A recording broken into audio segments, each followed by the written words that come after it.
Good evening. I'm going to call the Public Power Hour 1 minute early. We got such a great crowd. It's good to see everybody. Thank y'all for being here. It's nice to have people show up for council. Let me lay the kind of the ground rules. When we started the Public Power Hour about 3.5 years ago, and I know it sounds ironic, we call it the Power Hour. We actually had it an hour in the beginning, and we didn't really have a lot of people. So as we knocked it back to 30 minutes, since then, we get more and more people. So we may have to make it go back to the hour. I don't know. But this is really an opportunity for citizens to come in front of council in a really informal setting. There are no directors here. The only staff person here is our city clerk, Jamie Paul, and that's because she's going to help take the time, the 5-minute time limit, and any kind of notes. So this is really an opportunity for citizens to share with us. If we have some questions, to ask those questions in our concise time frame. We won't make decisions tonight. It's just an informal setting to begin, hopefully a dialogue, and that's kind of what we're all about. So I just want to kind of lay the ground rule. With that, we're going to jump right in. I am going to let our first person, and we do this by order, whoever gets the email in first. And I know this young lady, and she is Johnny on the spot, Miss Karen Fralick. Come on down, and you're going to talk to us about tennis. And if you would, Karen, just state your name and address for the record, if you don't mind, please. Can you hear me? We can hear you. Okay. My name is Karen Fralick, and my address is 25 Pheasant Court in North Augusta, and that's 29841. And the reason why we need you to speak in the microphone is we can hear you, but the thousands of people, is this being live streamed too? We want everyone to be able to hear you, okay? Yes, thank you. So I want to thank you for your time, and I want to thank, in the back row, we've got some avid tennis players who I just did a quick tally. We have about 100 years of tennis playing experience. So that's awesome. And I just want to talk to you about and ask for your consideration about resurfacing the tennis courts at Riverview Park. There are 7 courts there, and they are really an asset to our community that we need to just be mindful that need maintenance. I want to start off just by letting folks know that tennis has some significant health benefits. On average, tennis players live about 10 years longer than everyone else, and researchers think that that's because of the social, cognitive, and physical aspects of the sport. So, our residents that play, it adds to their quality of life, and that's really important. In North Augusta, you guys have a copy of a couple of different things. One shows the court usage and how many matches are played, how many players have played over the last several years. And for each of the last 3 years, there have been over 7,000 players out at Riverview and that's just people that have booked court reservations. Doesn't count recreational players that just show up on Sunday afternoon. 2024, the way it's tracking, will also hit 7,000. So the courts are used. And with that being said, too, the courts, that reservation system, a lot of that contributes to some incremental revenue as long as the courts are deemed playable by the USTA. So their maintenance, will impact that little bit of revenue that that tennis play generates. There are programs for adults as well as youth. So, it's all inclusive. We have players tonight, actually, that are ranging from 9 to much older. And it's also there's also adaptive tennis players. So one of our, Jody Lawhead is here. He's a wheelchair player. And the courts in North Augusta are just some of the few in the area that are accessible by wheelchair. There's also some catchment data that you guys have. There's a longer report that Jamie has if you're interested in more of that information. But according to their study, which was helpful because it was based on my residence and within a 10-mile radius, 9,000 people, individuals, play tennis in this area, with another 12,000 who are interested to play. There are 2,500 junior players with about that same number that are interested to play. And so I just think that demonstrates, the data is from 2023, but I think that demonstrates that there's a need for us to have these facilities. The last time the courts were painted and patched was in 2019, and tennis courts generally need to be resurfaced every 4 to 6 years. Because of the high usage that the courts get, it's really past due.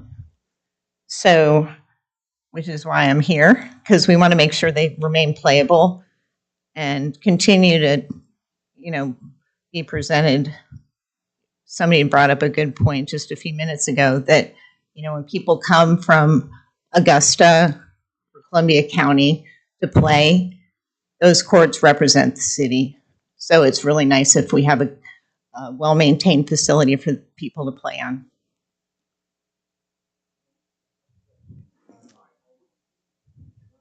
Oh, I'm sorry. The reservation piece, that's not including tournaments? Are there still tournaments being held there? Yes. Well, so we are considered a site for both USTA Georgia and USTA South Carolina. So when either, unfortunately, the courts in Augusta were deemed unplayable. So right now we can't host it. We can't be a facility for USTA Georgia. However, when Aiken hosts the USTA South Carolina tournament, we are a site currently. Now, you mentioned Riverview Park. Now, are you also asking about mod infield courts, the courts across at the community center? What kind of shape are they in? Have you seen those? They're in similar shape. They don't have, because there's no restroom, they can't really have reserved. So I don't have the same kind of data, but they certainly are in similar shape. One more question. And so basically, when we resurfaced them in 2019, we go over and we fill in the cracks. I guess that's the biggest issue you're seeing are cracks in the courts actually, right now? In some cases, the paint is getting worn off because they're used so much, and it just becomes over time. They become deemed like they're not as safe to play on because the surface gets slick and that kind of thing. Okay, that's my question. And when you brought up something about Maud Edenfield, for some reason I was thinking it was scheduled to be redone. I don't think so, but I think Maud Edenfield's been redone after the Riverview Park. I think what you're talking about is when we did the parks master plan. Maybe that's what it was. They were tied in with that. And again, based on capital project sales tax is some money for Maud Edenfield. I don't know if that was specifically for the tennis courts or that might be part of it. Well, and one thing we may be able to do, and I don't know, Rick's not here, but this might be a question for him or for us to ask him would be, can we make that a maintenance thing with the painting? I mean, I wouldn't think it's that hard to repaint it if that's the biggest issue. I know, areas will be worn and then it becomes slick and, things of that nature. I thought we had a schedule for the resurfacing. I know Rick's not here and how frequent it is, but maybe we just need to see. I did ask, just for the record, I did ask Rick. He told me that he wasn't. We don't have a appropriate for him to come to this. So we don't. Now, does the high school, it still uses those courts, don't they? The high school?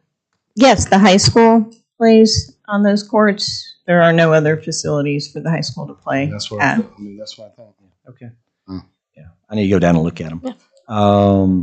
We, myself and my kids go down there and play on them, so I do know the condition of them. So they're not in the best of condition, and I like the data on how long typically resurfacing needs to be done. So that was kind of one of the questions I had. Are we desperate for this year, or can it be one more year kind of scenario? But in that scenario, it's important for us to be maintaining our facilities, because I do know there's a big youth crowd that comes out for these courts now. Just it's a very entryway sport for them at this point. So you see 5, 6, 7-year-olds that don't have a lot of sporting skills coming out, and it's just something that they're easily able to do. And families that are bored on the weekend are out there doing it too. And then obviously there's the revenue aspects of it too. So it gets a lot of use. Yeah. Well, I'm glad you said it was, at least it was done 2019. I was afraid it hadn't been done since my kids were. Yeah. We're going on 10 years anyway, so that's good. At least we did it 2019. We need to look into it, so this is perfect. Good information. Okay. Well, if there's anything else I can do, please let me know. Thank you very much. Okay. Appreciate it. Thank you all for being here. Okay. Great. All right, very good. All right. I'm going to ask, I'm assuming Tyler, or you, Russell? So let me kind of come on up. You can come on, Tyler. So I kind of want to set the stage a little bit, so kind of all on the same page. I've had conversations with Russell recently, and of course Tyler. And with our last conversation that Tyler and I had, we both kind of agreed. I kind of kidded with him. I said, I think we're at a point where we need to see where we want to be when we grow up. And I think it's a time that, why don't you come to the Public Power Hour, get in front of council, and really share kind of philosophically where FONA is. And I think we're at a point as a city that we need to decide, what does that look like philosophically moving forward?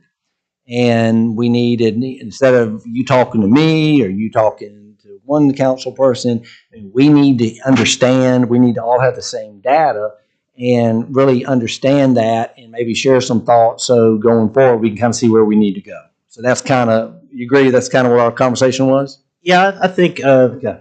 I'm going to leave it to you. I have a kind of prepared speech. Perfect. If you say your name and address for the record, please. Again, my name is Tyler Gallus. I live at 71 Center Street, North Augusta, 29841.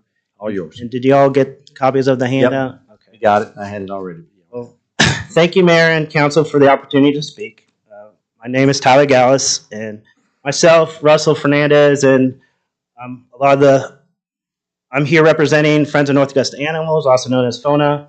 We are a 100% volunteer-based nonprofit organization that partners with North Augusta community members, businesses, and the city animal control to advocate for and find homes for animals in the city care. We have also developed a community assistance program focused on spay and neuters and helping pet owners with financial hardship. We're here today because we care about North Augusta, as well as the dogs and cats in the city's custody. We're asking the city for a few things. One is to restore this animal control budget to previously established levels prior to 2024, and this is to cover their basic needs. And our definition of basic needs is just their basic vaccinations, sanitary conditions, and just to have funding available when the dog is sick and injured. And every animal facility that I'm aware of, city-run or otherwise, has those basic need cost and more. So that's just the piece that we're asking for the city. This is for the safety and well-being of both the animals in the city's custody, as well as any folks adopting or visiting the pound. I provide a handout with outline of the reduction of budget started in 2024 that has been carried over to the current proposal for 2025. With this reduction, effectively less than $1,200 is available for the entire year for the animals to get their vaccinations or have any sort of veterinary care when sick or injured. We give a detailed breakdown of what this money should be spent on, followed by, like you said, Mayor, FONA's role in helping North Augusta community once these basic needs are met.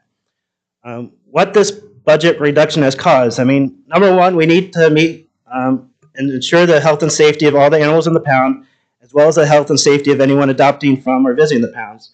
The dogs should be vaccinated and be tested for any contagious parasites. This budget reduction makes the dogs less adoptable and reduces animal control's ability to work directly with rescues and folks wanting to adopt. Rescues expect dogs to be adopted. I put an example letter just recently to Officer McBride in the handouts. And it's also legally required for dogs that cross state lines. We're lucky to have out-of-state rescues actually coming here to North Augusta to help with the dogs, and it's legally required for them to go across state lines. And rescues and adopters expect a dog to be healthy and in a stable condition. This is best practice for releasing any animal. If North Augusta is going to send out sick dogs, then rescues and adopters will stop coming. I'm also in the handouts. I've included a few photos and stories of Dog at the Pound. We have a happy tale. Simon, he was there over 10 months. So that's a huge success story. No, we're no longer scrambling after just a week or two. Officer McBride worked with us to keep these dogs as long as possible. And we got amazing feedback from the new owners. And this is a demonstration of the great public service that this facility does provide. And then we have listed a couple of near tragedies with Cannon and Lexi. Both had treatable conditions, but due to lack of funding and delay in care, almost resulted in death. I mean, I have several people who can speak here for this. We're not trying to bash anyone. That's just kind of what happened. And I say, imagine if this was your own personal dog, had gone missing and got injured. Imagine that there's no funds to get it treated, and he or she had to suffer unnecessarily and almost die.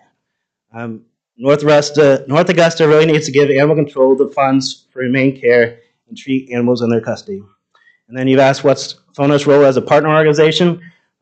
We're focused on the spay and neuter of dogs and cats in the community, as well as education awareness events. We also help fundraise and share the costs with animal control when vet bills are exceptional medical cases like a surgery exceed days of care. There's a Missy went around social media for a while. She had an eye surgery that was over $1,000. It's not an expectation on the city, but I mean, we fell in love with the dog. We met her. We raised the funds for her. That's kind of where we kind of step in. We are spending thousands ourselves on these community programs to help the public need and partner with the city. These programs are helping reduce the burden on North Augusta animal control and providing a public service. Our second request for the evening is to have a formal study session to discuss a long-term plan for animal control in this facility. The current state of the facility is poor, and there's some much-needed reservations, and I have a handout on that. The building was constructed in the 1960s, and several of our experienced rescue partners who travel to multiple cities across the country, I mean, they've described our facility as the worst they've ever seen. The city has grown, and the animal population has grown. We just need to put a plan in place to meet this growing need. We do not want the city to go back to the image of just being a kill shelter. We just want to help Officer McBride keep doing the great job he's doing, and we can't thank him enough. He's been a wonderful partner. He's there 7 days a week. He's meeting adopters and rescues on the evenings and weekends. I mean, he's been more than accommodating. But we just need to sit down and actually include a facility as part of a long-term strategy planning for the community, as well as look at how we can renovate the existing facility in the short term to get it up to basic humane and sanitary standards. I just want to pause and invite everyone here who believes the treatment and care of animals in the city is an important issue worth addressing further to kind of stand up. I mean, who came here tonight just for this? And I mean, in closing, I want to end this presentation with just 3 formal requests: to restore the animal control budget, have a study session to take a deeper dive in what resources are needed both in 2025 and long-term to meet animal controls and the growing population needs, and also just invite city leaders to visit North Augusta Animal Control sometime in the next few weeks prior to adopting the budget. We love this city, and I think we can come up with a more strategic plan together, what will work best with North Augusta. Thank you. All right, thank you, Tyler.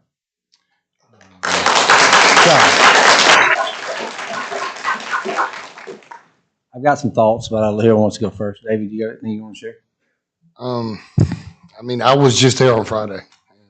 I agree. You got to do something better.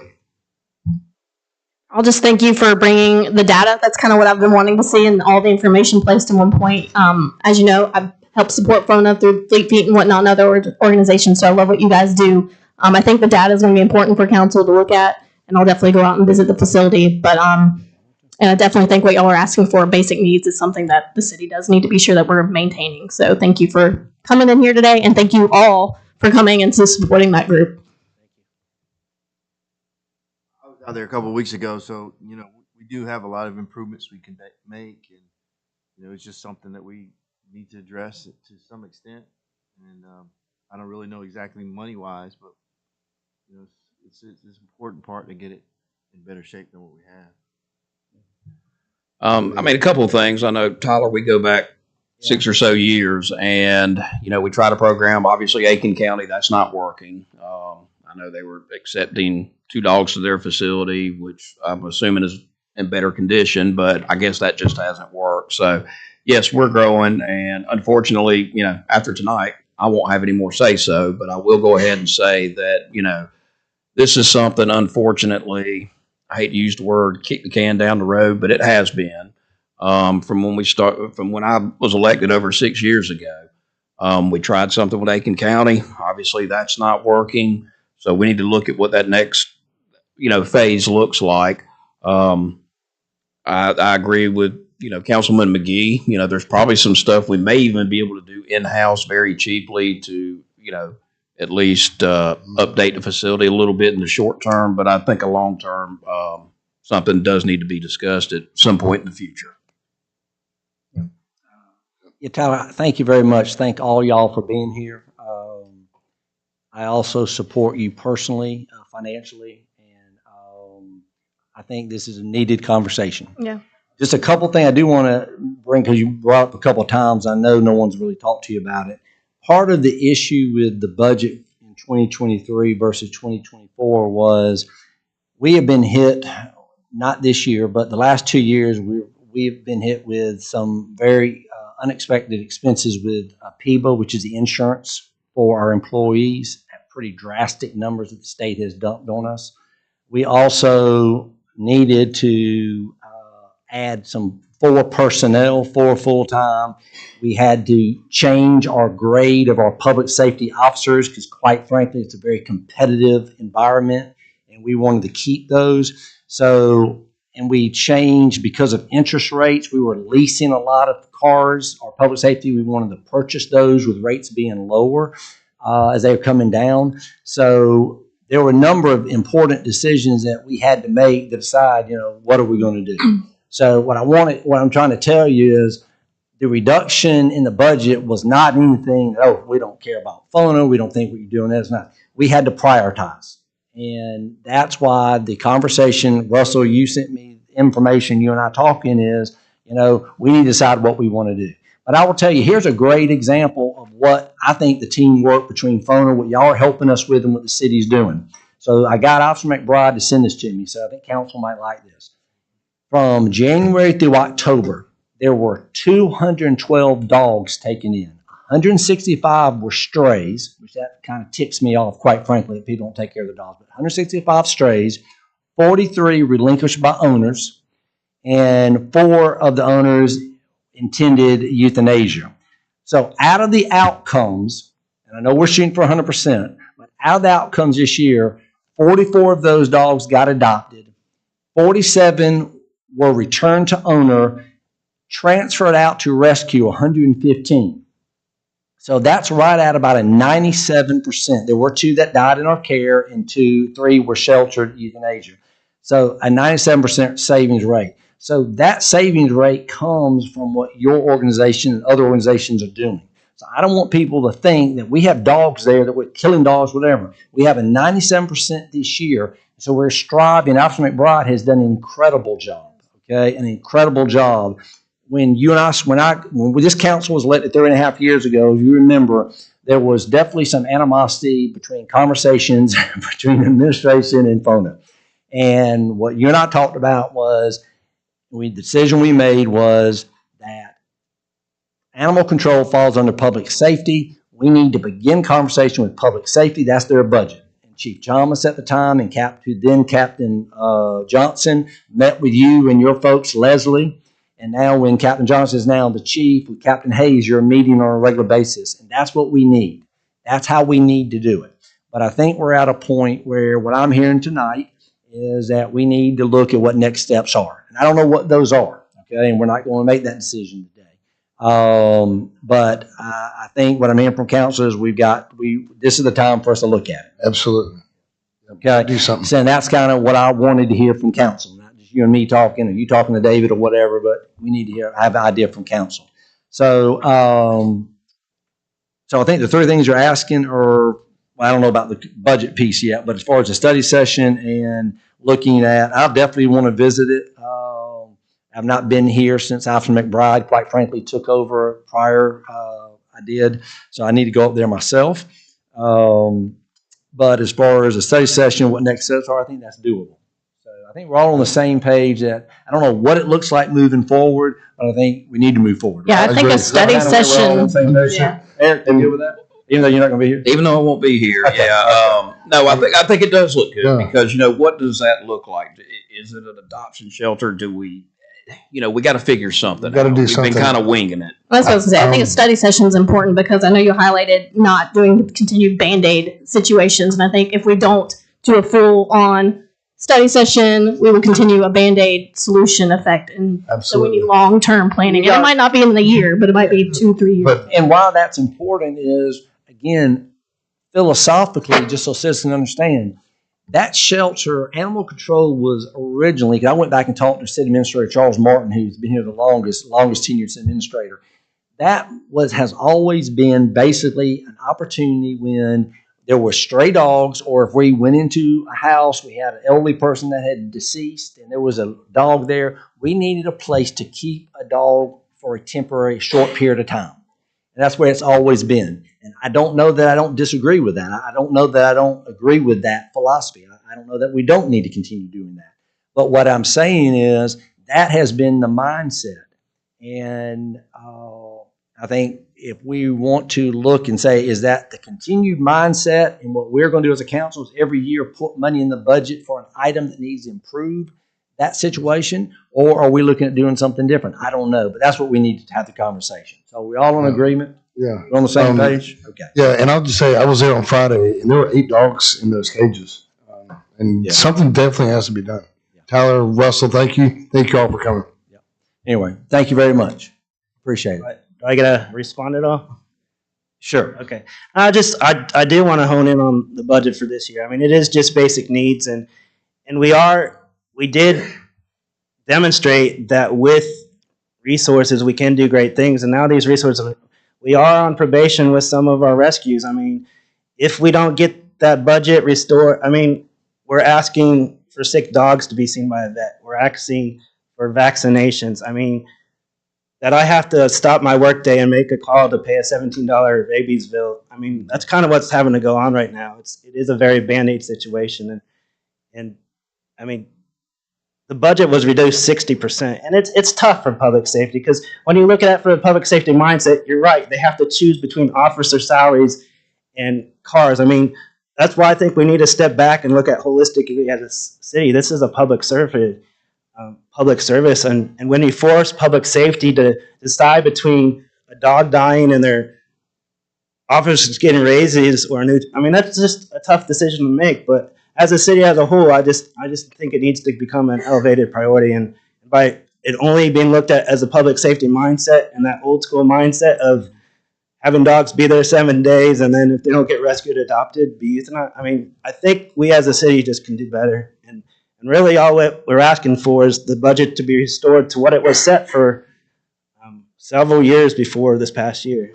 Well, we're putting money in. The number one ask, Russell asked me and you asked, was we're replacing the floors. That needs to be done. So we had that in the budget. We increased TNR. So we are going to be voting on a budget without millage increase this year. So again, where we are tonight, you're not listening to what I'm saying. We're going to all go by there and look at it. And if there's enough from council that they're going to go and take something out of the current budget into that, then that's a decision council can make. Okay.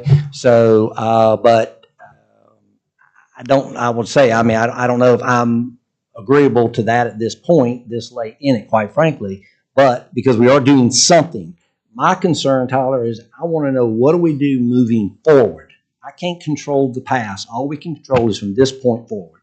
And it may be, like Jen says, we can do something in the next short period of time, but it may be, maybe we're not. I don't know. Can I add just one Yeah. other thing? Maybe with the Public Safety Foundation, that may be a way to help create some funds to go directly Yes. to that event. Absolutely. And now that we have that in place, that may be something that we can utilize. Y'all can raise funds and it can go directly to our facilities. That, and Have that- y'all that heard can of the Public partner. Safety Foundation? Okay, so We're going to give them that. you're gonna got it. Okay, Well, we we're had good. that too. We got 2 minutes. Great idea. All I'm saying is we hear you. We're all on the page that we got to decide what it looks like moving forward. I don't think we know what it is, but we're willing to go down that road and have that conversation. We haven't done this before, at least in the last 2.5 years. Well, thank you all, and a special thank you to Eric. I know it's his last meeting tonight, so I appreciate all his hard work. And Thank you North all Carolina for is being lucky here. to have you. Good stuff. Thank you all very much. We appreciate Actually, you being it's here. Tennessee now. And Power Hour stands adjourned, and we'll come back in just a couple of minutes to our regular city council meeting.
Council meeting for November the 4th, 2024 to order.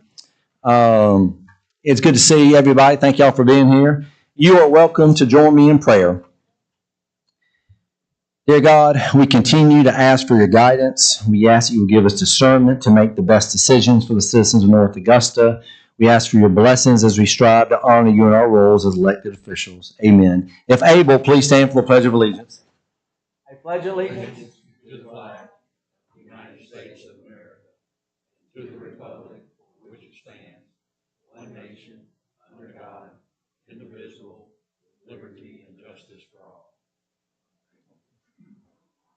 Okay, we'll start roll call from my left. Eric Presnell. David McGee. Britton Williams. Jennifer McCalling. David Buck. Okay, item 4, approval of minutes. Are there any corrections, deletions, or additions to the regular city council meeting minutes of October the 21st, 2024? The special call city council meeting minutes of October the 28th, 2024, or the study session minutes of October the 28th, 2024? Hearing none, they stand approved as distributed. Thank you. Okay. Okay. All right, I'm excited about this. I'm going to ask, this is item 5, Employee of the Quarter. And if PSO Ed Gallo would meet me out down front.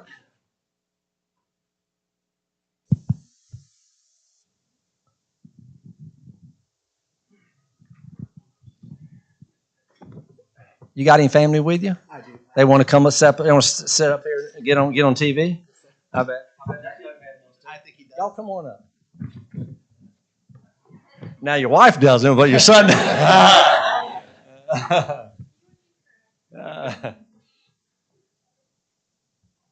Hey there, man. All right, good to see you, young man. All right.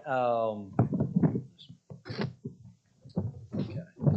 Let me tell you about why this gentleman is the employee of the quarter. PSO Gallo is a great employee. He comes to work with a positive attitude that infects everyone around him. Ed is not only great at his daily duties, but he constantly volunteers for additional shifts when help is needed. Officer Gallo is always willing to help anyone he can, and being bilingual often helps with translations. And this is powerful. One example is recently with a missing juvenile case. Officer Gallo was able to assist the investigations divisions with translation, and almost no one involved spoke English. Investigations relayed that this was very helpful with their investigation, as he was able to translate in real time and also help bridge the cultural gap. Much of this was done on his days off, but he remained committed to helping ensure, along with investigations, that the child was found safely. Officer Gallo is an asset to public safety as well as the city as a whole. And also, not only are we recognizing him, but when our business community, State Farm agent London Thorne, recognized him for exemplary service for State Farm for their company. So when you got an employee that is doing an incredible job for who he works for and then for the citizens that he's also serving, that's pretty great. So, Officer Gallo, we have a plaque that says North Augusta, South Carolina's Riverfront Employee of the Quarter, award to Ed Gallo, July through September 2024. And just tell you, we are so proud of you, sir, and great to have you on board. Anything you want to say? About 9 months. 9 months. You may be the fastest employee we've ever had. 9 months. Keep it going, brother. Keep it. Okay. Well, that is awesome. You want to say anything? All right, very nice. Well, thank you so much. Appreciate what you do. Thank you. Let's give a round of applause.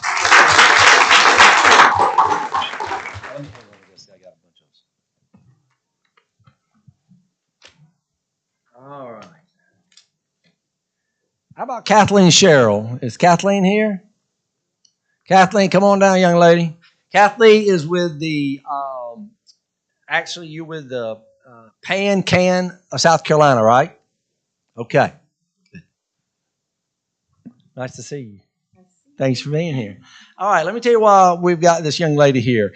I'm going to be reading the proclamation we're giving. This is World Pancreatic Cancer Day. Whereas in 2024, an estimated 64,050 people will be diagnosed with pancreatic cancer in the United States, and 50,550 will die from the disease.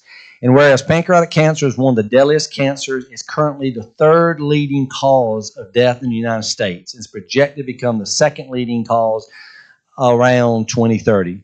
Whereas pancreatic cancer is the only major cancer with a 5-year relative survival rate at just 12%.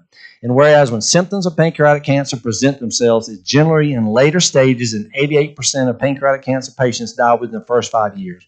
And whereas approximately 900 deaths will occur in South Carolina in 2024, and whereas pancreatic cancer is the 7th most common cause of cancer-related deaths across the world, and whereas there was an estimated 495,773 new pancreatic cancer cases diagnosed worldwide in 2020. Whereas the good health and well-being of the residents of the city of North Augusta are enhanced as a direct result of increased awareness about the symptoms and risk of pancreatic cancer and research into early detection, causes, effective treatments. Now, therefore, I, Britton S. Williams, Mayor of the great city of North Augusta, do hereby proclaim November 21st, 2024 as World Pancreatic Cancer Day. In witness whereof, I have hereunto set my hand to cause the seal of North Augusta, South Carolina, to be affixed this 4th day of November. Anything would you like to share a little bit about? Why don't you share with us? It's important. 2.5 years ago, my mother died from pancreatic cancer. She was a North Augusta resident her whole life. And I joined the Pancreatic Cancer Action Network. And so for the past 10 years, we went from 2% of a 5-year survival rate to now 12%. And our goal by 2030 is 20%. So. That's great. Well, thank you for all you're doing, and thank you for being here. Let's give a round of applause.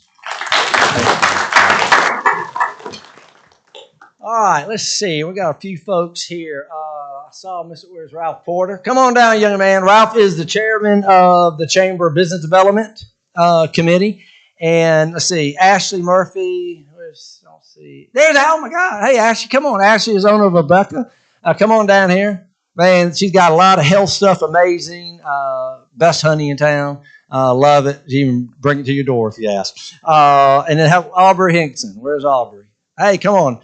Aubrey's owner of the Orange Otter Toys, which is something we needed to have in North Augusta. And I'm going to tell you, you don't have to have children to go Orange Otter, because what's so cool is they have got, all those great toys we loved as a kid, like Monkey in a Barrel and all those little Logo Lincoln things. They have them in miniature sizes.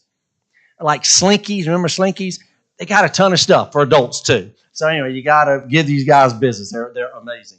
But anyway, thank y'all for being here. And why they're here is for the proclamation for Small Business Saturday. And I'd like to read this to you. Whereas small business form the backbone of our local economy, generating jobs and improving the quality of life for citizens. And whereas the mayor and city council of North Augusta, South Carolina acknowledge and celebrate the city's small businesses and contributions they make to our community. And whereas in 2024 marks the 15th year of Small Business Saturday, a nationwide campaign to encourage shopping at local businesses on the Saturday after Thanksgiving to stimulate the local economy. And whereas local organizations such as the North Augusta Chamber of Commerce, Downtown Merchants Alliance, and many other organizations across the country endorse this Saturday after Thanksgiving as Small Business Saturday. Now, therefore, I, Britton S. Williams, Mayor of the City of North Augusta, South Carolina, do hereby claim November the 30th, 2024 as Small Business Saturday. And we encourage all citizens to recognize and support small businesses within our community by shopping locally on the Saturday following Thanksgiving. Witness whereof, I have hereunto set my hand and cause the seal of the City of North Augusta to be affixed this 4th day of November 2024. We need to shop local, and I'm going to let each of you, Ralph, I'm going to let you go first. If any you'd like to share from the chamber perspective, and then if Ashley Aubrey wants to say anything, they're more than welcome. Okay, I just want to say we're going to have a pop-up shop at the community center on the 30th. So everybody come on out and shop and support our small businesses. Thank you. And thank you to the city. Thank you to the chamber. We love North Augusta. We live here. We chose to raise our family here, and we've chose to start our business here. And it's been such a blessing. So thank you all. But please mark your calendar. Come out the whole month. I'm wearing my red already. The spider webs are down. The snowflakes are up. We are ready for you. But we wait all year for this time of year. And the community has showed up for us the past 2 seasons, and we really hope to see you again. I don't know if you know this, but 70 cents of every dollar that you spend at a small business stays in our community. So, of course, we're not going to have everything that Amazon has, but we're going to have something maybe a little different and unique. So please come in, give us a try if you haven't. And I did want to read a text message to close from one of our customers. She's a mama of 3, and she sent me this last week. My oldest daughter has created an itinerary of her perfect day. It changes some each day, but it always has. And we go to Orange Otter and we get a new toy. Then we play with it all evening, and the whole family has fun together. Thanks for being a part of her memories and childhood, and that's what it's all about. So, y'all let us be a part of your memories this holiday. Thank you. And thank you so much for recognizing Small Business Saturday. Truly, we are the backbone of this economy. And like she said, a lot of that money stays right here. And we love to support one another. We just had a coloring contest out of Beacon Apples for the children, and they were gifted Orange Otter gift certificates. So we just love working together, and we love just being together. And North Augusta truly has my heart, and I'm so grateful to be a part of this community. So please remember us on the 30th. Know that we are here to help you. We want to serve you. We want to give you guys things that you need. And like she said, we may not have those big box things, but what we have truly comes from our heart, and we love our city so much. So thank you guys for supporting small businesses. Let's give them a round of applause for that.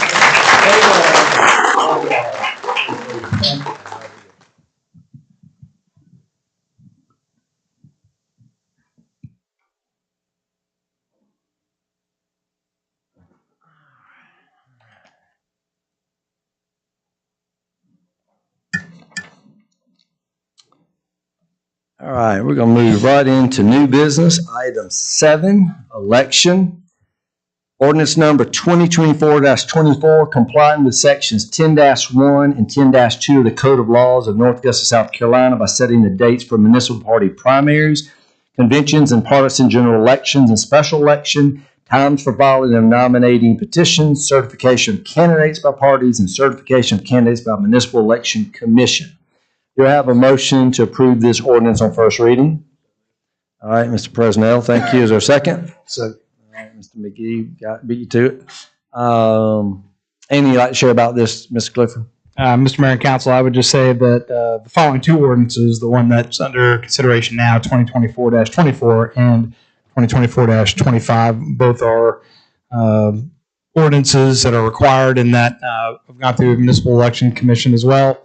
I would defer to Jamie Paul, our city clerk, for any commentary or additional commentary on these next two ordinances. Okay. All right, any questions for them? All right. Are there any citizen comments? Okay. Any council discussion? What? Oh! Going down here, Mr. V-Light. Of course, we can't hear. We want everybody to see you in TV land. We all know you and love you, but we need you to say your name and address for the record, sir. John Felak, address 1901 White Park Avenue, North Augusta. As you may know, I'm one of the party chairmen, and I was just curious of the ordinance if you've established the dates of the primary. We have. So we kind of work backwards. The general election will actually be on Tuesday, April the 29th. And then the time for entry of candidates in the party primaries conventionship will begin on December the 16th and will end on December 23rd. And the primary election will be on February the 11th, 2025, with a runoff, if necessary, on February the 25th, 2025. Was the filing the 13th through the filing was the 16th through the 23rd. Very good. Give you time to get ready. That was my question, yes. Okay. Thank you so much. All right, thank you. Okay. All right. Okay, any other citizen comments? Council discussion? Everybody's good? All right, here now, I'll ask for a vote. All in favor? And that is unanimous. Thank you. All right. A couple of these are going to be similar. Item 8. Ordinance number 2024-25 to partner with the Aiken County Board of Registration and Elections to conduct a portion of the 2025 City of North Augusta Municipal General Election Special Election. Do I have a motion to approve this ordinance on first reading? So moved. All right, Ms. McCauley. Second? Mr. Presnell, thank you. Anything we need different on this? Anybody, Ms. Clifford or Jamie? Good. Okay. Any citizen comments on this? Any council discussion? Okay. Here now, I'll ask for a vote. All in favor? That's unanimous. Thank you.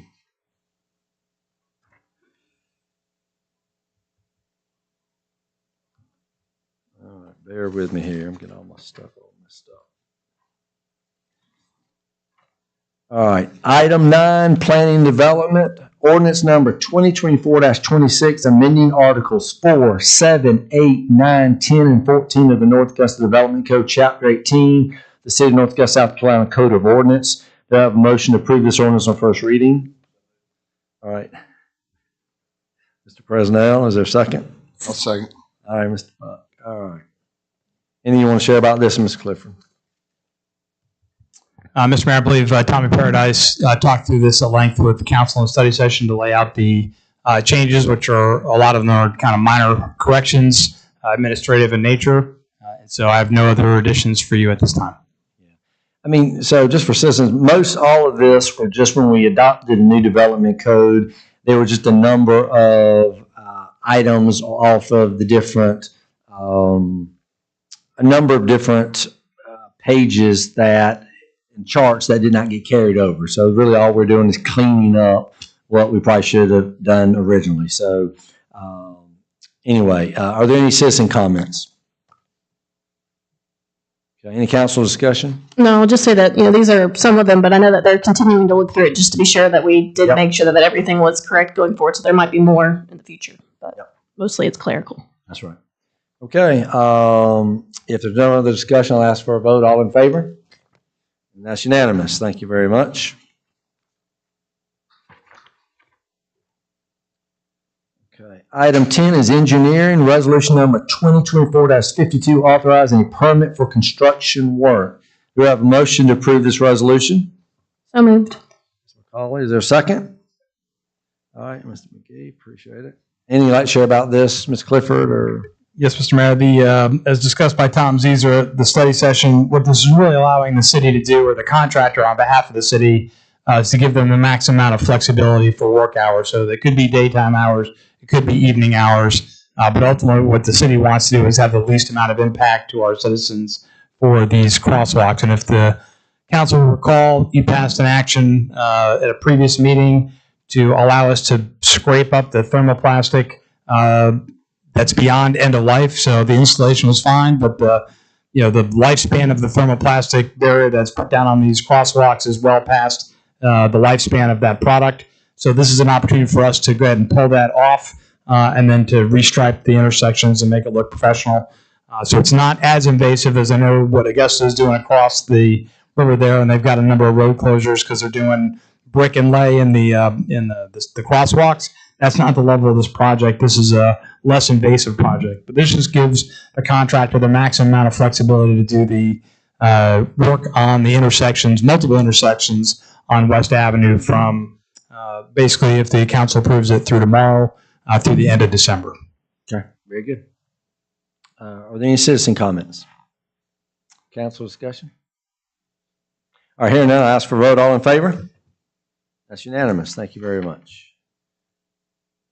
Okay, we have got a couple more things, but we're going to move into administrative reports, and I believe we're going to get our next weekly update from our city administrator on recovery, day 39.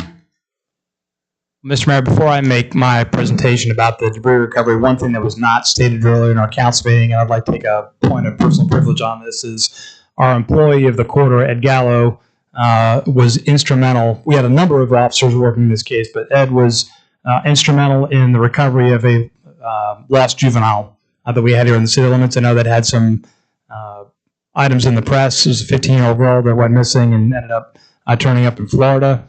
Ed Gallo was instrumental in working with Department of Homeland Security, coordinating with Florida law enforcement, dealing with a multilingual family, and then bringing a successful conclusion to that case. So that was. Ed's a great employee in general, but that in particular was why I believe he was selected this quarter as the employee of the quarter for getting a successful resolution for our case. And I defer to Chief on any other further comments, but that's why he was our guy this quarter. Well, I'm glad you gave him a little bit more detail because I wasn't sure how much I could share about the juvenile case. So thank you for that.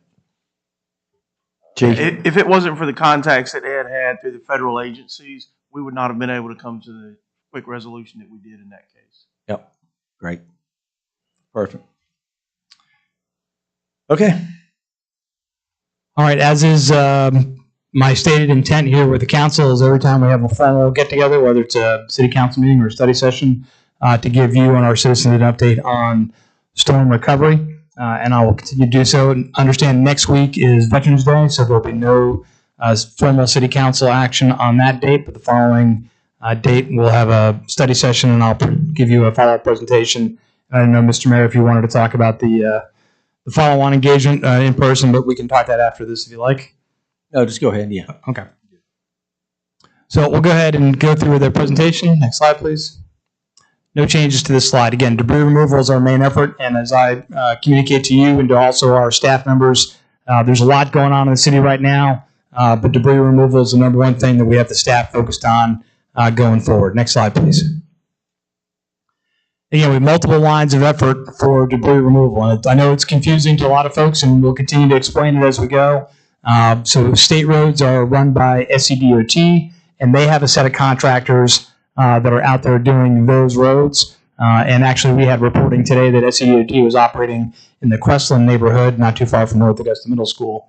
And so our crews actually encountered them as they were doing work out in the same neighborhood on different roads. So it was good that we had some throughput there in that neighborhood. We have also county roads. We have a limited number of county roads, but an example would be the start of Plantation Road there by the fireworks stand going into Savannah Barony. That's a county road. And there's some other county roads that are in the city limits. And again, those are ones that will be handled by a contractor, the exact same contractor working for our city. Those are still under different circumstances. And then we've got city roads, which are being done by two different groups of folks. So we're using our city crews to do light work. And I don't mean necessarily that the work itself is light, but they cannot pick up large logs with the equipment that we have organic to the city. And so we use our folks to do certain types of neighborhoods, and then we use our contract partner, Southern Disaster Recovery, to do the larger debris that's out there, the logs, because of the weight of the logs involved, which cannot necessarily fit inside the city vehicle's grappling hook to get inside a vehicle. And we also have city property and parks, which right now is exclusively done by city crews, and we're also looking at having a contract option for that greenway. But I'd also like to highlight we're still not allowing volunteers on the greenway for liability purposes, and also because we don't want to tie up public safety assets to be able to have to do an overland rescue, if you will, through with a SCEDCO or some other kind of technical rescue removal out of the deadfall that's in that area. I've been through the greenway a few times with National Guard and State Guard assets while we have them. And again, it's a pretty significant challenge to get back there, and we don't want citizens getting hurt. And I'll have some slides on this, but we still would like to encourage our residents to be able to do backhaul on their own. If they got a pickup truck or a trailer or both, they're more than welcome to pull what they have out of their yards or in the front yard to get it out to the CB landfill. Again, that doesn't cost anything for Aiken County residents, North Augusta residents, other than just whatever the cost of gas is to get you there. And then also we're still working through city trees that are overhanging on private property, and we're currently in contract negotiations now, as you saw with the resolution you all passed for R&R tree services, and that's going to be the first priority work that we have for them, is to deal with overhanging trees on private property. So that's not city trees that are overhanging roads. Those are right-of-way trees, and that's being handled through our contract teams, either SCDOT or SDR. But we're talking about trees that are overhanging a neighborhood or a backyard off of something like, say, the Greenway, and it looks like it's going to crush somebody's shed or their back porch or something along those lines. And those are the ones we're taking on the high priority list to get those done sooner rather than later. Next slide. So again, just a visual representation here of the size of the trucks and the size of the grapple hooks associated with this. On the left-hand side, that's a city-owned truck, and you can see the size of the bin and also the size of the grapple arm versus, some of these, what I might call a double-decker or a tandem truck that's going to show up in some of these neighborhoods. And the truck there on the right-hand side is indicative of the kind that we have working in Savannah Barony right now, along with the contract crews that are working in the Crestland neighborhood. And so that's a tandem unit you'll see here throughout town. Now, understand also, these are not labeled, and you'll see a number of questions on Facebook about, are these FEMA trucks? And the answer is no, those are not FEMA trucks. FEMA, you will, if you find something with a FEMA logo on the side of the truck, take a picture of it, send it to me, because that'll be a first. And they're setting up administrative sites to handle paperwork, but ultimately these are contract crews which will eventually be reimbursed by FEMA. So this is either an SCDOT style crew or a Southern Disaster Recovery crew, but you will not see a FEMA crew out there. And it may be confusing because these trucks all look kind of the same, and SDR and SCDOT's contractor, they've got a bunch of subcontractors working for them as well. So it's hard to tell just looking at the truck whether that's an SCDOT or a city contracted vehicle, but the capabilities are roughly the same. Next slide, please. So I won't belabor the staff guidance. Again, just to say that we've had some comments on Facebook about this. Belvedere is kind of covered by Aiken County, so we're not going to be sending city crews into Belvedere to handle that. We did a lot of coordination on behalf of Belvedere during the power restoration portion of the operation with Dominion. But in this particular case, Aiken County has responsibility for everything outside the city limits, although we've had some initial dialogue with the county about allowing them to use some of our city sites for debris hauling for local county residents that are just outside the city limits. So hopefully we can be a good partner that way. And again, we're allowing overtime for all of our city crews in a voluntary way, but not a compulsory way to get through this. And again, our goal is to get through the first 90 days as much debris as we can because we get 100% FEMA reimbursement, or we're eligible for up to 100% FEMA reimbursement during that first 90 days. And there have been a number of questions out there on Facebook about what happens after the 90-day mark. Well, my stated goal is to make sure that we get all the debris off the roads. And so ultimately, if things go beyond 90 days, we'll continue to work it. Just understand we'll have a lesser percentage of FEMA reimbursement for that work. So that's why we're trying to maximize the number of loads and volume in the first 90 days. Councilman Buck. Quick question. So at 90 days, it's almost 100% reimbursable. Will they reimburse any past the 90 days? Or are we just on the hook for all that? No, the standard for FEMA reimbursement is 75%. So ultimately, they made based on the size of the disaster for a number of states, to include South Carolina, they made the first 90 days 100% eligible for reimbursement. You still have to go through and show that you followed the right procedures to be able to get that reimbursement. And then after that, unless they make a policy change between now and then, the reimbursement level will drop to 75%. Next slide. So as we talked about before, there's multiple road owners, and the largest two really are the SCDOT and the City of North Augusta. So SCDOT has about 75% of the road network in the city limits, and City of North Augusta has just under 25% of the road network, with the remainders made up by county roads and some private roads. And so ultimately, we have the best visibility today on what work is being done on city roads, and we have less visibility about what's going on with SCDOT roads, although we're still working to get a better understanding of what SCDOT's strategy is for the road networks about where they're going. We did ask, and it seems that they are amenable to flexing crews into the Hammond Hills neighborhood. We've had multiple reporting of them working on Woodlawn and on Stanton and on some other roads there, both between Woodlawn and Bahama Heights. And ultimately, we'll continue to maintain that demand signal with SCDOT to make sure that the neighborhood is serviced, because that's ultimately really our ground zero site that we'd like SCDOT to focus on. Next slide, please. So as an example, again, you've got neighborhoods that have both green and blue roads. That's not a political designation between Democrats and Republicans. That's just city roads and SCDOT roads. And so those that are circled there, you can see our blue roads. Those were actually accomplished by city crews earlier, and I'll show that on another map. But SCDOT, I know they've been in that neighborhood, but I can't tell you definitively which roads are 100% cleared and which ones are not. But I know they're operating in that neighborhood because it's also close to their dump site there on Nopacone and Martintown. So it shortens their flash to bang on doing a load, dumping it, having it chipped, and moving back onto the roadways. Next slide. And where we're working right now with SDR is in Savannah Barony. But again, if you come off Martintown Road, as soon as you get to the fireworks stand, that's a county road. And then you actually have to turn into Savannah Barony, which is the blue road there. So we've got a mixture of county and city roads leading into the same neighborhood. Next slide.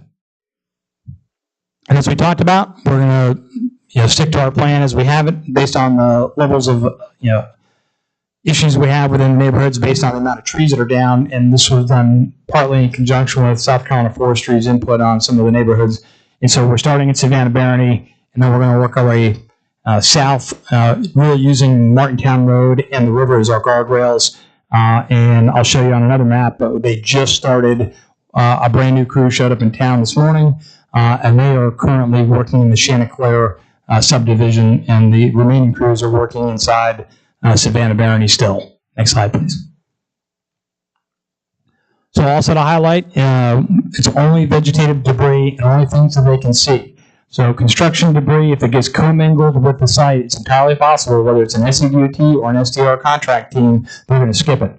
If you have plastic garbage bags, black hefty bags on top of your pile, they might skip it.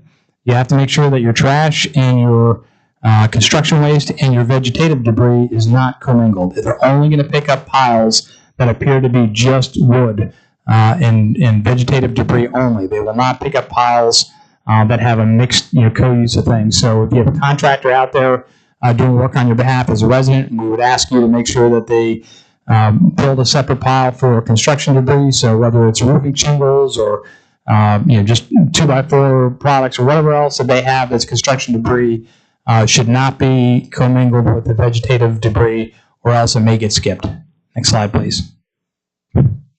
So this is a new map product that Kevin Whaley in our GIS section within IT did for us, and so I wanted to show you a little bit about where we are and where we're not. And so we've cleared about a third total of the road network that are owned by the city of North Augusta. So there's 24 miles, road miles, and we've gotten about a third of that done through a combination of, actually all those miles right there are straight up city crews, because we haven't considered any of the SDR work cleared as of yet, because they're still working in Savannah Barony and another neighborhood. And when those are cleared, we'll put those to the green and then move on to the next neighborhood.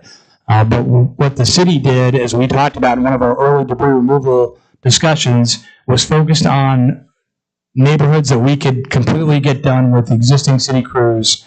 And so you can see there Rushing Waters, Austin Heights, Watley Place, Gregory Landing off Gregory Lake Road, and the western portion of Bergen Place, which was a clear-cut portion of the neighborhood. So everything in green has been touched by a city crew, and it counts at least as a first pass as being, mostly complete. You can see there's a little bit of yellow, which is only partially complete at the very entrance to Bergen Place, because that's where the SDR crews initially started working, and when we found them there, we ended up diverting them to Savannah Barony, which is what we said what the start point was going to be. And you can see there that the blue roads, all roads have not yet been touched by a city crew or by an SDR crew. My hope is before I do the next update to the city council, which is again 2 weeks from now, that we'll have at least city crews working the Walnut Lane neighborhoods off of exit 5 and then working westbound from there. Next slide. So here's kind of on the south end of town. You can see where city crews were able to handle some of the road network around North Augusta High School. And then if you go to the far east side of the slide, or right side of the slide, you can see there North Augusta Middle School, and you can see by Summer Hill, that's greened up. That's where a city crew was able to get through that road. Where it's yellow, that's just as far as that city crew could go because of the weight of some of the material on the ground. So SDR is going to have to come in behind us to clean that up. But they're still working in the North Augusta Middle School zone. I suspect they'll be there for at least another 48 hours. And then when they're done, we're going to dispatch them over to Hammond Hills because there's a small portion of the neighborhood that's city roads right by the elementary school. And then we also have city crews that are currently working on Bluff Avenue. Roy Kibler and his team of property maintenance are doing a lot of chipping work and trying to get that cleared up, at least make sure the sidewalk is cleared and the roadway is cleared. And then you can see we did, it really only took the city crews about 4 hours to go through Hammond's Ferry. And we did that right before Halloween because we had indications that there were going to be a lot of trick-or-treaters in that neighborhood. So we made an effort to make sure that that was squared away. Next slide. So talking about priorities, there's really no change from last week. Just understand that these things are taking a decent amount of time. So the streets and drains crew worked in the Plaza Place Apartments entryway there off of Spring Grove and spent a fair amount of time there using heavy equipment, dump trucks and backhoes to remove a number of trees. So I can tell you now that that neighborhood is at least fully accessible with a 2-lane road, both of you coming and going. And then those crews have since moved up to the end of Jersey Avenue, Woodlawn Avenue there, Woodlawn Lane, which is right behind the Publix shopping center. And so that's a small portion of city roads, but it's also got a lot of dense trees and vegetative debris. So I suspect the streets and drains is going to be in that part of the neighborhood for several days to come. And then again, as those crews move out, we're going to send folks up to Bunting Drive to work right outside of Hammond Hills Elementary to make sure that's cleaned up as well. Next slide. So to reiterate, we still have the debris drop-off sites for our city residents, and we encourage people to do so. Next slide.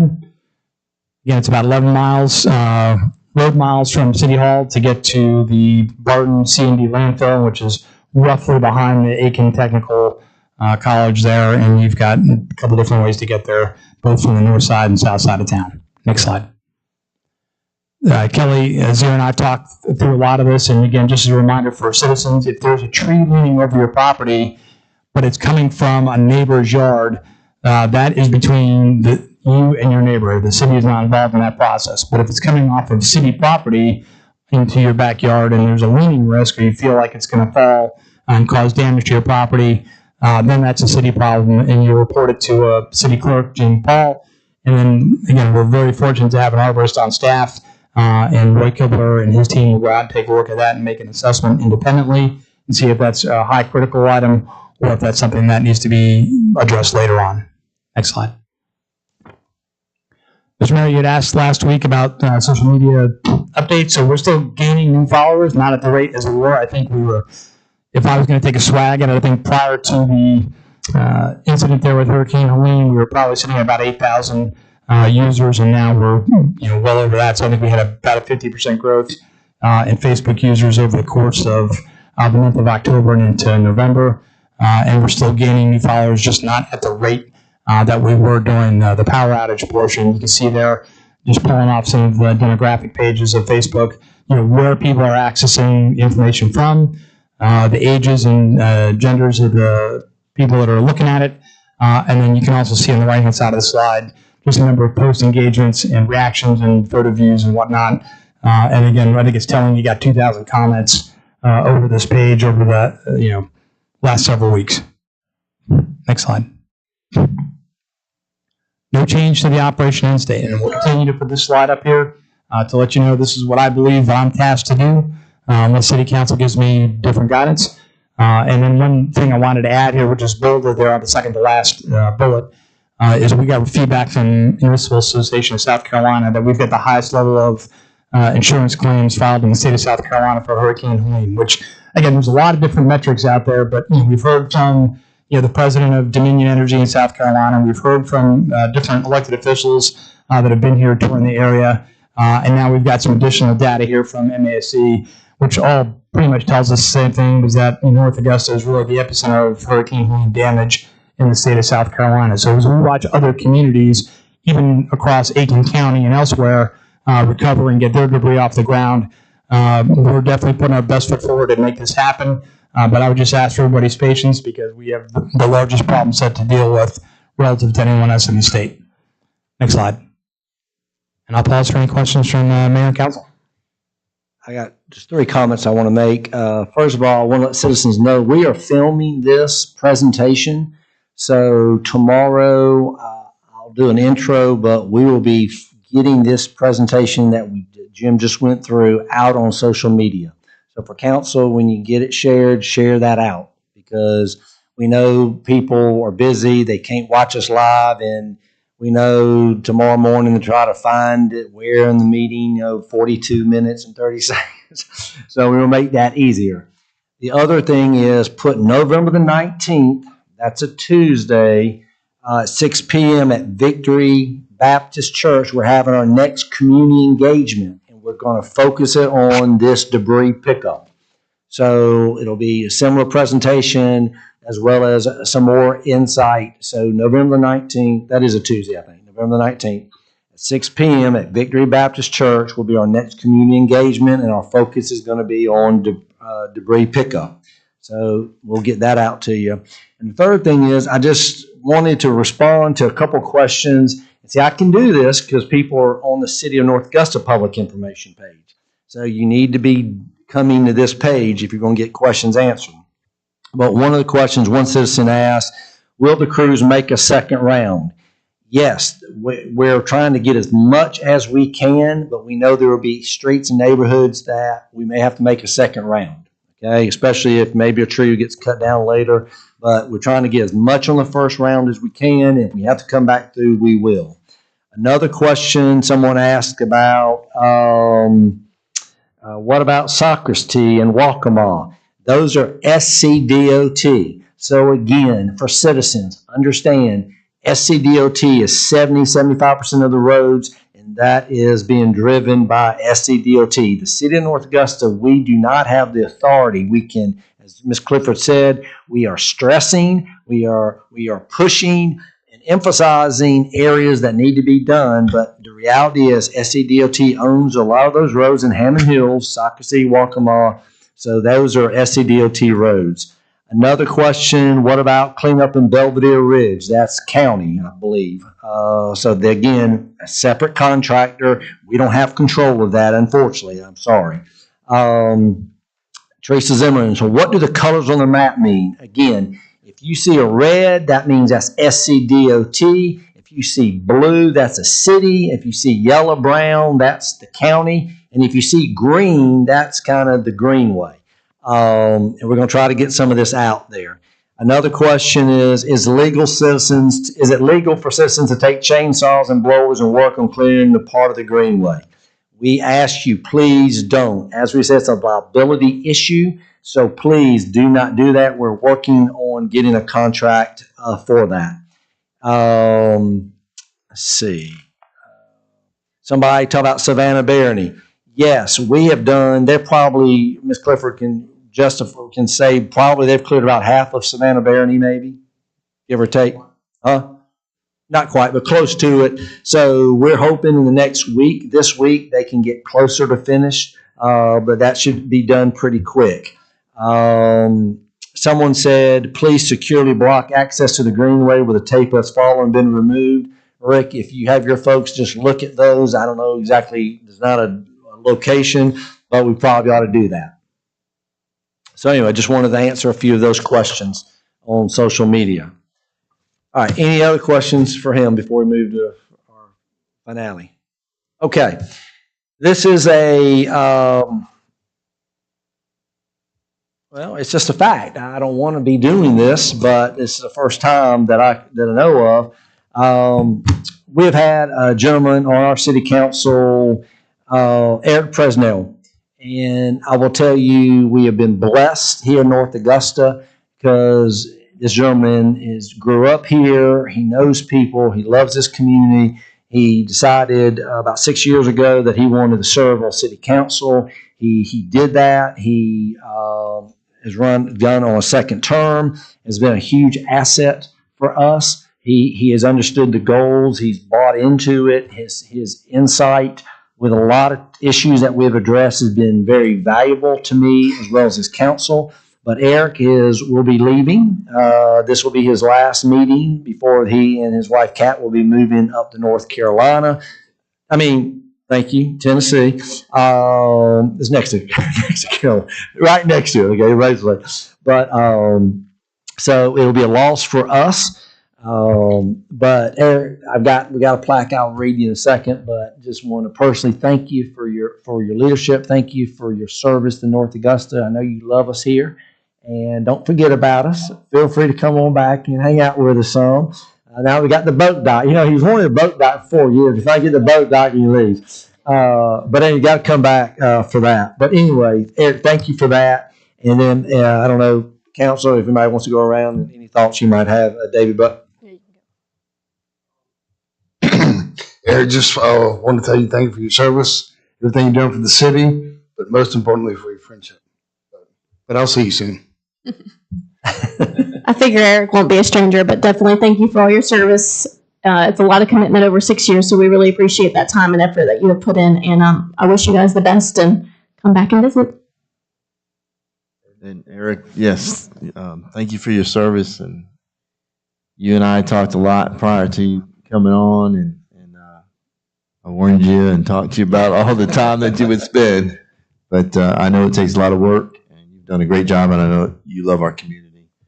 We hate to see you go. Come up here with me.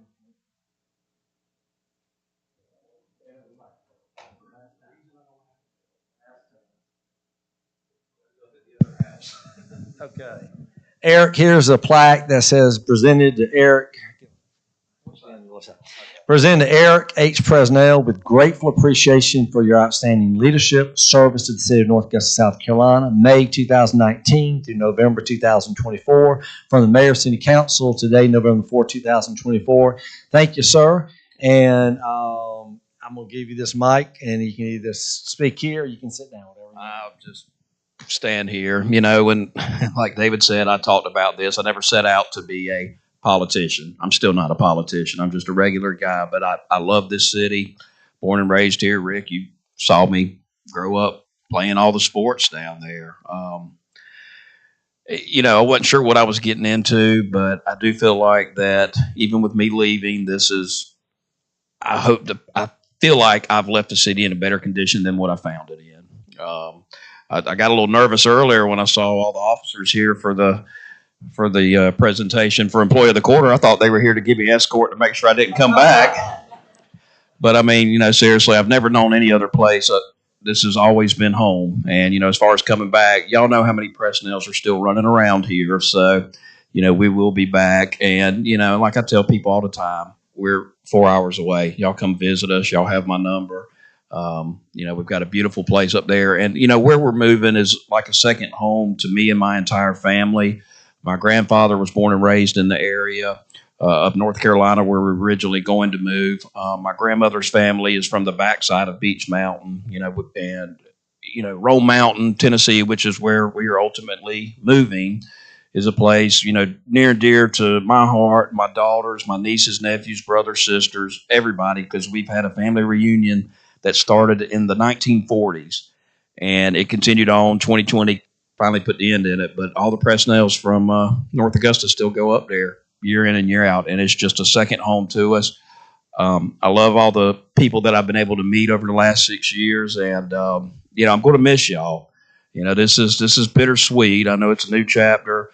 I think my wife's worried that I'm going to get into politics up there, but I just want to thank everybody that's always just, you know, stopped to tell me thank you for what you're doing. I mean, it means a lot.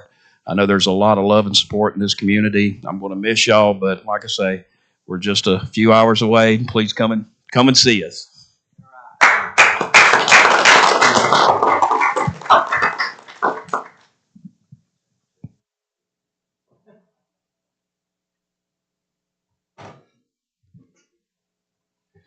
Okay, last couple things. This is the time, item 12, citizen comments. At this time, citizens may speak to Mayor and City Council regarding any matters not listed on the agenda. Are there anything from citizens they want to speak to us about that's not on the agenda tonight? It's your opportunity to say something to us. Okay. All right, so I've got just 3 things I need to let people know about. So before I do that, anybody else? Y'all got anything? This is on your list, but remind everybody what tomorrow is. Yep, I was. Please vote tomorrow if you haven't already. Big vote.